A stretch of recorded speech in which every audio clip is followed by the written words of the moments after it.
2025-ci il aprel ayının 15-də qəzalı vəziyyətə düşərək çökmüş Xaçmaz rayonunun Xaspoladovo kəndindəki körpü yenilənir. Artıq bir aydır ki, ərazidə yeni körpünün inşasına başlanılıb. Verilən məlumata görə yeni körpünün uzunluğu 62, eni isə 12 metr olacaq. Yeni körpünün sifarişçisi və podraşçısı Azərbaycan Avtomobil Yolları Dövlət Agentliyidir. Körpünün tikinti inşaat işlərini isə Körpü Bina Tikindi Məhdud Məsuliyyətli Cəmiyyət aparır.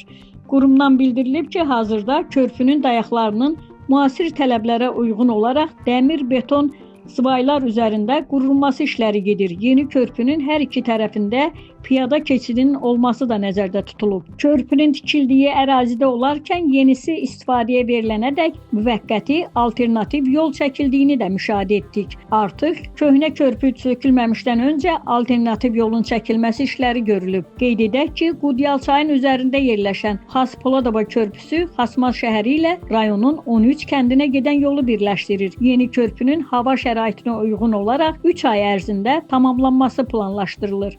Aytəkin Alxaslı, İntiqam İbrahimov, Bizim Media, Şimal Bürosu.